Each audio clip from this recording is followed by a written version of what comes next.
I have to tell you that the watching President Ruhudo with the Chinese holding hands and talking about a new world order is just stunning.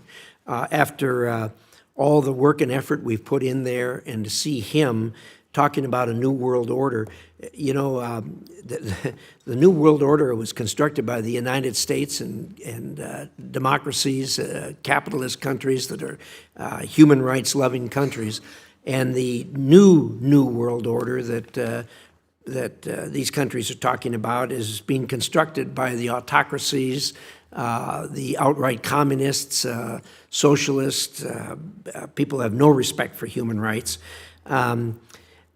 It's stunning to hear countries talk about wanting to join or promote that world order when the world order that was constructed after World War II has served us so really well. Certainly not perfectly, but then again, the world isn't a perfect place, but so much better than what you'd see if the autocrats took over.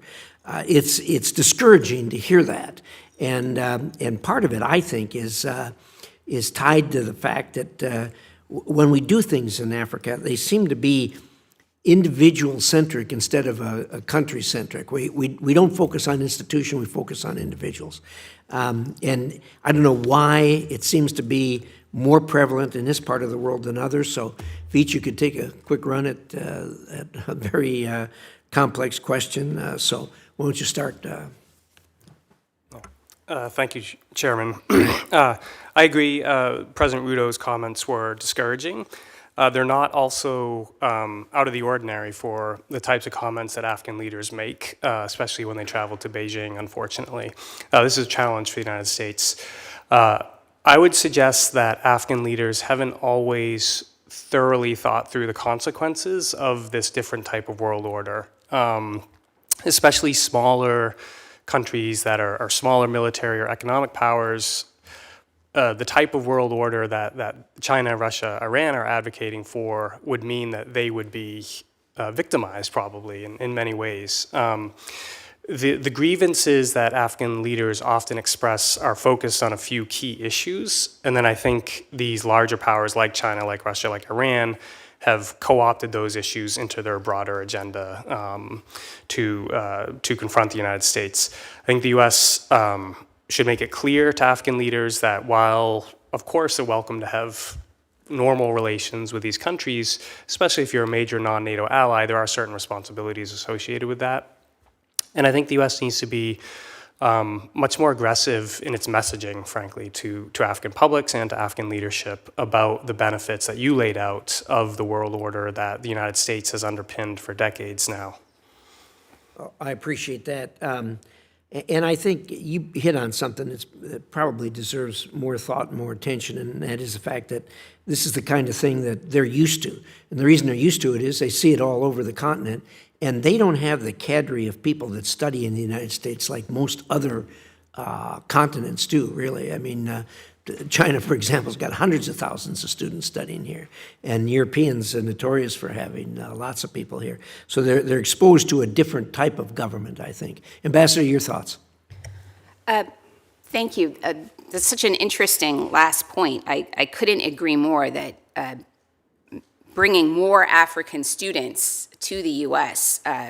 Would absolutely be in U.S. interest. We've seen time and again how it can pay dividends down the line, although it's very difficult, actually, for a lot of Africans to come do university and graduate studies here right now. And the thing that strikes me, too, is when we deal with leaders, as all of us do, from all over the planet, it always amazes me how how good their English is, most of them. And you ask them why, and they studied here in the United States. People who are coming up through those other countries are sent by their parents or their government or something to study here. And the result is they take home the view of how important human rights are and how important democracy is. I'm sorry, I interrupted. Go ahead.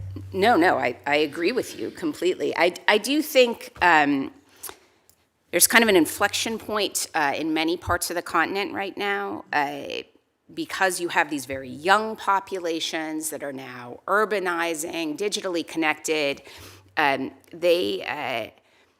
There's a lot more political volatility. And so part of what I think is happening is a demand-driven desire for an international order that takes African equities into account, the sort of awareness that the Bretton Woods institutions were created right before most African countries were independent. And then that is capitalized on by U.S. adversaries, right, to distort the message to the U.S. wishes to keep African populations in poverty, or you know, that's more or less the thrust of it. There's also the fact that, you know, money talks, and for a lot of these African leaders, they're dealing with tremendously constrained fiscal space. They have big debt burdens, and the way the U.S. Provides assistance in ways that we can be accountable to the American taxpayers, it's a little bit different dealing with the Chinese or with some of these Gulf actors who've been gaining influence.